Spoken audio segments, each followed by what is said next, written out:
നമസ്കാരം.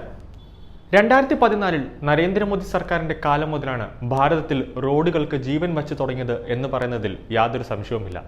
ഒന്നാം നരേന്ദ്രമോദി സർക്കാരിന്റെ കാലത്ത് കേന്ദ്ര ഗതാഗത വകുപ്പ് മന്ത്രിയായിരുന്ന നിതിൻ ഗഡ്കരിയുടെ പ്രകടനം വളരെ മികച്ചതായിരുന്നു. അദ്ദേഹത്തിന്റെ മാസ് പ്രകടനം കണക്കിലെടുത്ത് രണ്ടാം മോദി സർക്കാരിന്റെ കാലത്തും അതായത് 2019 അദ്ദേഹത്തിന്റെ കയ്യിൽ തന്നെ മോദി ഗതാഗത വകുപ്പ് ഏൽപ്പിച്ചു. UPA സർക്കാരിന്റെ കാലത്ത് ഇന്ത്യയിലെ റോഡുകൾക്കൊക്കെയും തകർന്ന് തരിപ്പണമായൊരവസ്ഥയിലായിരുന്നു. അതിലൊരു തർക്കവുമില്ല. ഒരു നല്ല ഹൈവേ റോഡുകളോ തിരക്ക് കുറയ്ക്കാൻ മാത്രമാകുന്ന റോഡുകളൊന്നും തന്നെ ഇല്ലായിരുന്നു. ഇപ്പോൾ കാണുന്നത് പോലെ വിസ്തീർണമുള്ള ഹൈവേകളൊന്നും തന്നെ ഇല്ലായിരുന്നു.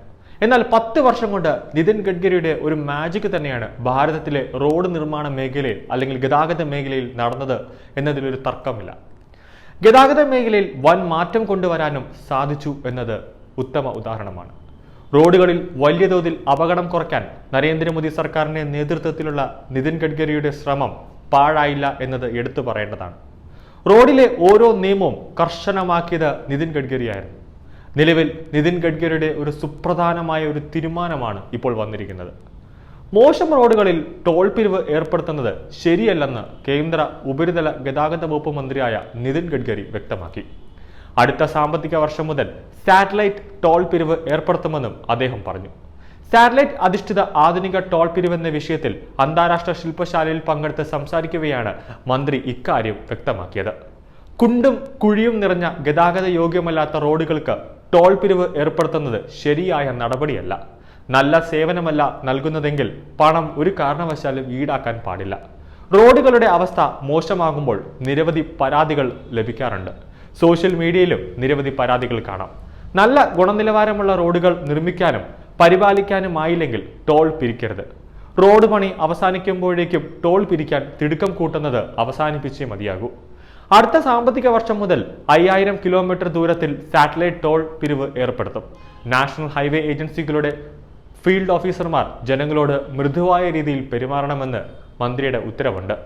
റോഡ് നിർമ്മാണത്തിന്റെ കാലതാമസം കൊണ്ടുണ്ടാകുന്ന അവരുടെ ബുദ്ധിമുട്ടുകൾ കേൾക്കാനും പരാതികൾ പരിഹരിക്കാനും സംവിധാനം ഉണ്ടായേ മതിയാകൂ എന്ന് നിതിൻ ഗഡ്കരി കൂട്ടിച്ചേർത്തു. അതോടൊപ്പം തന്നെ അടുത്ത 5 വർഷത്തിനുള്ളിൽ ഇന്ത്യയിലെ ദേശീയപാതകളെ US റോഡുകളോട് കിടപിടിക്കുന്നവയാക്കുമെന്ന് ഗഡ്കരി വ്യക്തമാക്കി. ഇതോടെ രാജ്യത്തെ മെട്രോ നഗരങ്ങളിലെ തിരക്ക്, യാത്രാസമയം, റോഡ് അപകടങ്ങൾ എന്നിവ കുറയ്ക്കാനും സാധിക്കും. കഴിഞ്ഞ 9 വർഷം കൊണ്ട് 50 ലക്ഷം കോടി രൂപയുടെ റോഡ് പദ്ധതികളാണ് ഗതാഗത മന്ത്രാലയം അനുമതി നൽകിയത്. അതോടൊപ്പം നയങ്ങൾ മിനുസപ്പെടുത്തി റോഡ് നിർമ്മാണത്തിന് നൽകുവാനുള്ള അനുമതി ലളിതമാക്കാനും ഇതുവഴി സാധിച്ചു. വൈദ്യുതി സമാന്തര ഇന്ധന വാഹനങ്ങൾ വ്യാപകമാക്കേണ്ടത് അത്യാവശ്യമായ ഒരു ഘടകമാണ്. 16 ലക്ഷം കോടി രൂപയാണ് പെട്രോളിയം ഇറക്കുമതിക്കായി രാജ്യം ചെലവാക്കുന്നത്. പെട്രോളിനും പകരം എത്തനോൾ ഉപയോഗിച്ചുള്ള വാഹനങ്ങൾ ഇറക്കി തുടങ്ങിയിട്ടുണ്ട്. 60 രൂപ മാത്രം വിലയുള്ള എത്തനോൾ ഉപയോഗിച്ചുള്ള ഇന്ധനത്തിന് വില നന്നേ കുറവാണ്. അതിൽ നിന്നും വൈദ്യുതി ഉൽപ്പാദിപ്പിക്കാനും സാധിക്കുന്നുണ്ട്. എത്തനോൾ പമ്പുകൾ ഉടൻ ആരംഭിക്കുമെന്നും അദ്ദേഹം കൂട്ടിച്ചേർത്തു.